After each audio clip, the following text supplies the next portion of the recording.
If your prescription bottle just made your blood pressure rise, you're not alone. Headlines say a popular blood pressure medicine, prazosin, was recalled after testing found a nitrosamine impurity, one of those potentially cancer-causing chemicals. The FDA classified it as Class 2 recall, meaning the chances of serious harm is considered remote. But the concern is real enough to pull more than 500,000 bottles. If that's your med, do not stop abruptly. Call your pharmacist to check your lot and switch safely. And it's not just blood pressure meds. Atorvastatin, the generic form of Lipitor used by millions to lower cholesterol, recently saw over 140,000 bottles recalled because some lots failed dissolution testing, which means they might not dissolve as intended and could be less effective. Also a Class 2 recall. Again, risk of serious harm is low, but it's a powerful reminder that medicines can have manufacturing misfires. If your bottle's on the list, don't take it. Bring it to your pharmacy and get a replacement. Now here's the part I want to shout from the rooftops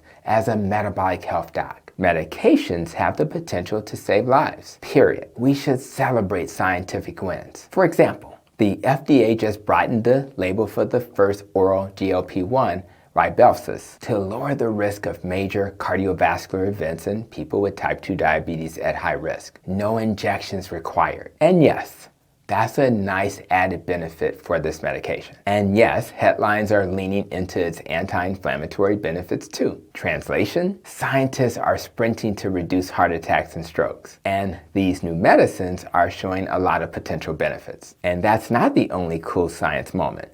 In 2023, the FDA approved low-dose colchicine as the first anti-inflammatory pill specifically to reduce cardiovascular events in people with atherosclerosis. Inflammation matters, and the toolbox is getting bigger. But let's put on our root cause glasses. Meds should be the bridge, not the destination. We use them to cross today's dangerous river while we rebuild the metabolic bridge under your feet, so you don't have to live on prescriptions forever or worry when the next recall headline drops. So let's talk about root cause and use hypertension as our example. Why is blood pressure high in the first place? 3 big culprits keep showing up in clinic. First, insulin resistance. High insulin tells the kidneys to hold onto sodium and water, tightens arteries, and cranks up the sympathetic nervous system. Lower insulin and you shed fluid, relax vessels, and deflate the pressure, often within weeks. That's why so many low-carb patients need de-prescribing early on.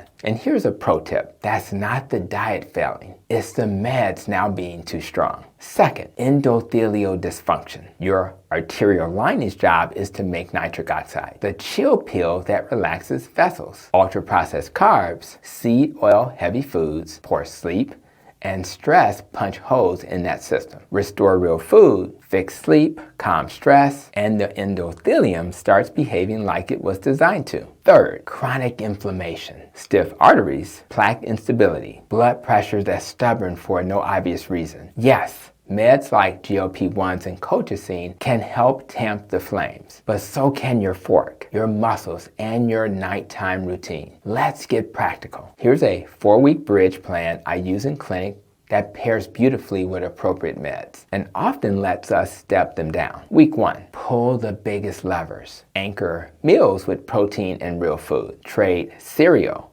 bread, and pasta for eggs, steak, salmon, or burger patties with sauteed mushrooms, if you're not carnivore. Lower insulin leads to less fluid retention, leads to calmer blood pressure. Hydrate earlier in the day because your body needs to sleep at night. Add a 10 to 15 minute walk after meals to flatten post-meal glucose and insulin. Week 2, build the metabolic engine. Hit a protein target around 0.8 to 1.2 grams per pound of ideal body weight, or 1.6 to 2.2 grams per kilogram lean body mass if you track it. Layer in 2 resistance workouts. Squats, push-ups, rows, simple and scalable. Stop eating 3 hours before bed. Your circadian biology and morning blood pressure will thank you. Week 3, heal the endothelium. Ditch the industrial seed oils and default to more natural things like beef tallow, lard, butter, or plant fats like olive, coconut, and avocado if you're not carnivore. Eat nutrient-dense foods like ruminant meats, which are high in heme iron, B vitamins, and zinc. Eggs, high in choline. Salmon and sardines, high in omega-3s. Trial a 2-week caffeine holiday if home readings stay high. Alcohol becomes special occasion, not a nightly ritual. Week 4, lock in the lifestyle prescription. Sleep 7 to 9 hours. If you snore or feel unrefreshed, screen for sleep apnea. It can move blood pressure meaningfully. Stress less with 5 minutes of prayer,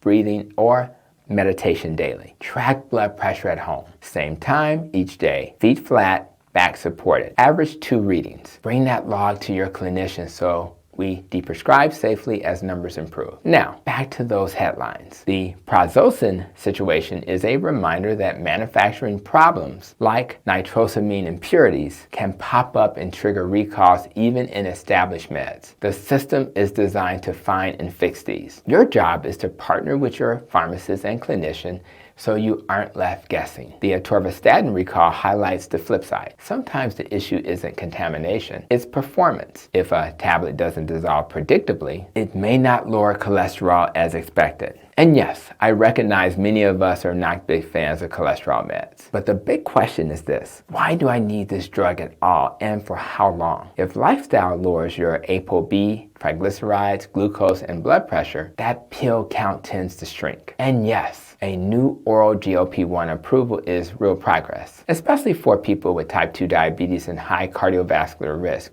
who can't or won't use injections. Mechanistically, GLP-1s help through weight loss, lower post-meal glucose and insulin, and downstream anti-inflammatory effects. But remember, food can drive the same biology when you consistently lower refined carbs, prioritize protein, and build muscle. Meds can sprint you off the starting line. Lifestyle keeps you running the marathon. Quick safety pit stop. Don't stop any blood pressure or statin medication on your own because of headlines. Swap under supervision. If you're on a GLP-1, plan for side effect monitoring and a clear nutrition strategy. If you were prescribed colchicine for cardiovascular risk, confirm you're the right candidate and check for drug interactions. And across the board, bring your home blood pressure log and lab trends to every visit. So deprescribing is data-driven, not wishful thinking. Let me land this with an analogy my patients love. Meds are the fire extinguisher. Food and lifestyle are the fire code. Use the extinguisher when the kitchen's in flames, but then rewire the house so it doesn't keep catching fire. I hope this video resonated, and if it did, tell me in the comments which bridge step you'll start this week and where you're watching from. About a third of you haven't subscribed yet. Tap that button so you don't miss the next one. I'll drop the recall links and the GLP-1 approval story. Keep building your foundation so we can celebrate that day when you no longer need medication. I'll cheer for you all the way.